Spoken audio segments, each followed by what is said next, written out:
Well, we're here at Scott's shop this morning for a Rocky Mountain Smith's workshop on making some chasing tools. So we'll try and bring you along for a little of that and see what goes on at a workshop, and we'll take a quick tour and drool over some of Scott's really nice equipment in here.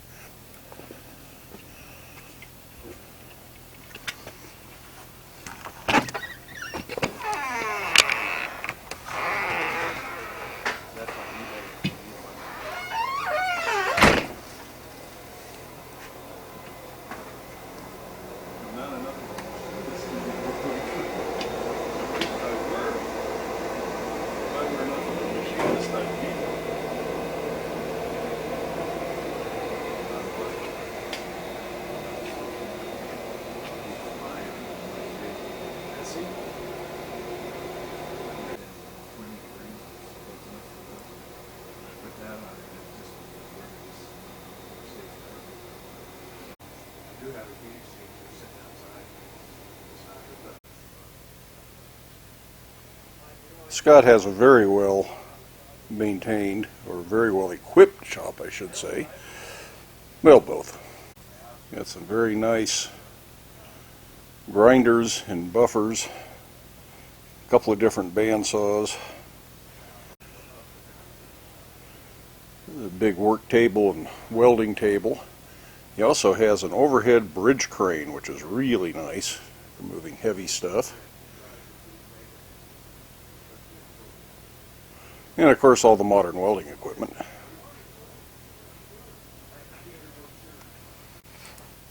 He has a coal forge with a side draft hood. And I like this little mini gas forge he's got mounted right here next to the coal forge. I think I'm going to do that in my shop. But then he's got the bigger gas forge over here as well. And he's got this great Steve Fontanini anvil. These are spectacular new-made anvils, and not cheap at all. They're very expensive anvils, but they are really nice. This anvil will last many lifetimes in many blacksmiths. But the real sweetheart in the shop, and I don't think we'll be using it for this workshop at all because we're making smaller tools, is this Nazel 2B power hammer. It's a 250-pound self-contained pneumatic hammer. It is awesome. It will do some work, and it would smash your finger even better than my power hammer would if you're not careful. It had a 50 and a 32, and so we thought it was 50, so we were kind of excited because 50 is 43. This one-day workshop really deals with making simple chasing tools out of salvaged steels, including sucker rod, coil spring, and hay rake tines. I'm not going to show the entire workshop. That would get quite boring. 78. So just a little teaser to encourage you to get involved with your own blacksmithing group.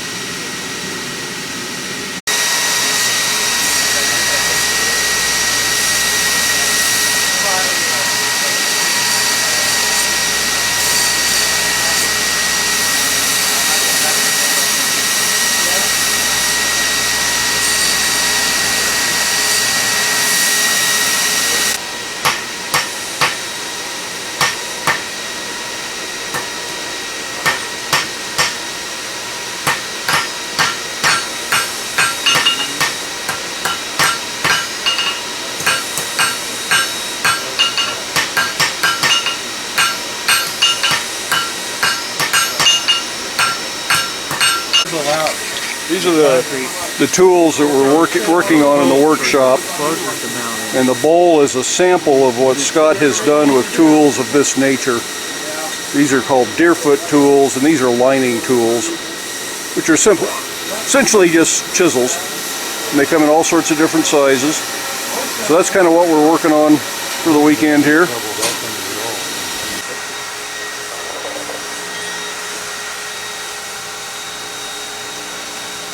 Well, here's the set of tools that I'm working on. They still need to be hardened and tempered and then final grinding and polishing. This is the Deerfoot style tool, and this is a liner, or simply a chisel really. And these are made from large coil spring. The same basic tools made from a smaller coil spring, and these are again the same tools but made from hayrake tine. So slightly different steels, all salvaged. We were going to make some of these tools out of sucker rod. However, apparently sucker rod comes in different varieties, and somewhere on this knuckle, and this one you can't see it because it's too rusted and corroded, is a stamp with a number, and that equates to what kind of steel it is. And the sucker rod we had available was all a much lower grade steel. It was stamped with a 30, and that wasn't very good. The stuff stamped with a 78 is apparently very good material.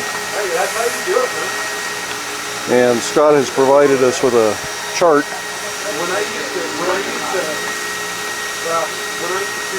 that you can see what some of this sucker rod actually is.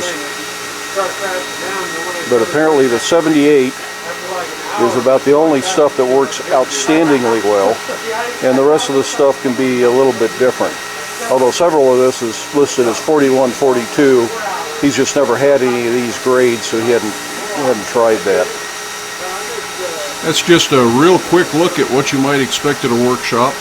It's not at all a how-to video, so I hope you enjoyed it, and I hope you can get together with your local blacksmithing group, and we will see you later.